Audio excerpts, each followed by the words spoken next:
Former President Obama taking a swipe at President Trump on climate policy, saying, and I quote, "The Paris Agreement, even with a temporary absence of U.S. leadership, will still be a critical factor in helping our children solve this enormous challenge to humanity," end quote.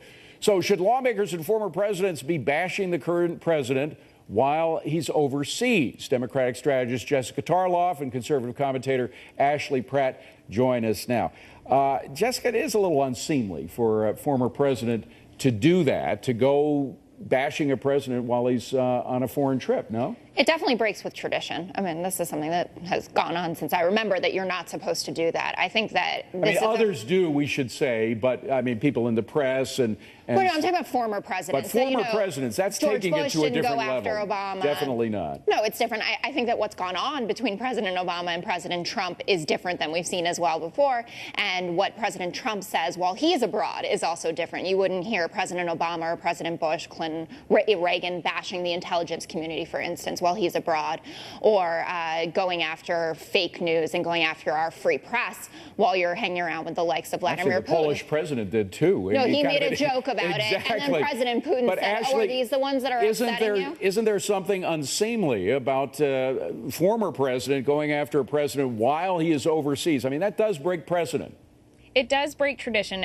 Jessica touched on this a little bit. President Bush, throughout 8 years, very rarely criticized President Obama, and President Obama rarely criticized President Bush outright. There were talks, about economic policy, but it was a little less personal. But I do think the 2016 election got very divisive and was very volatile and was very partisan, which has now led to the climate that we're in now with, whatever the media frenzy is around this trip. But President Trump does tend to, whether fairly or unfairly, open himself up to criticism because of things he says, as Jessica alluded to. Saying that President Obama choked the other day when he was in Poland, I understand, that opens but Ashley, let me just stop you for a second, because this has been, as I think the first trip, very successful in so many ways. I mean, you look at the speech that President Trump made in Poland. You look at his suggestion that we really engage our energy industry like we never have before to sell oil and gas over to Europe. It'd help our industry. It would also help the Europeans who heretofore have had to rely on Russia, which is a very unsteady ally in that regard. I think there's merit to things that he said, but I do think the way in which he said them and some of the rhetoric he used, again, saying that President Obama choked when it came to the Russian interference and hacking, and then blaming the intelligence community, and then going after the Iraq war, and then therefore President Bush, was a bit problematic. You don't want to be airing your dirty laundry out while you're traveling overseas as well. And I think that's a bit of an issue too. Jessica, let me just switch course here a little bit, because President Obama clearly is trying to establish himself as the leader, if not of the Democratic Party, at least a strong movement within the Democratic Party. Do you think he'll succeed?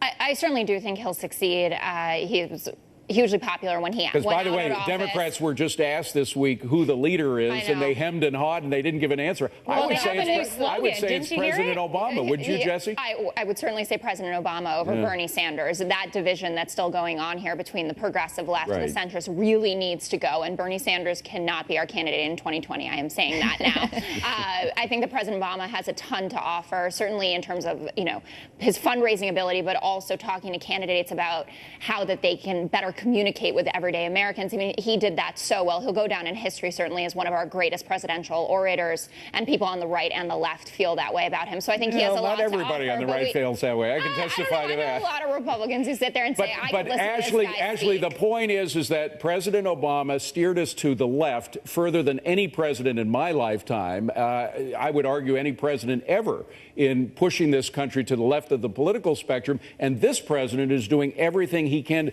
to swing the pendulum in the opposite direction. But in President Trump's defense here, I think that, he does have some things that he needs to definitely fix in regards to his base. Repealing and replacing Obamacare is one big thing that he got elected on. So that needs to start happening soon. And I know that, with the tensions in Congress right now and infighting within the Republican Party, there are some issues there. But legislatively, he really needs to step it up and start actually accomplishing something, because his base will not be happy. And I don't know that he would be elected to a second term if things such as repeal and replace Well, are I not got to tell you, the accomplished. market's really happy that they have a president who's a former business person, not a former bureaucrat or political maker. And But if he doesn't deserve- it has been going sky high as a result of that. At least people in business know that day to day they won't be faced with new regulations and new taxes but if they don't that get cost tax them more. reform, what's gonna Ladies, we happen have there? some breaking news over in Germany. We got a picture of Air Force One, which is about to take off with the president. I believe this is in Hamburg. We have a lot of Air Force bases around Germany, but this one is in Hamburg. That is where the president is due to depart within the hour. It may bleed a little bit over because his meeting with President Xi from China took a little longer than expected. There was a lot on their agenda, of course, beginning with North Korea.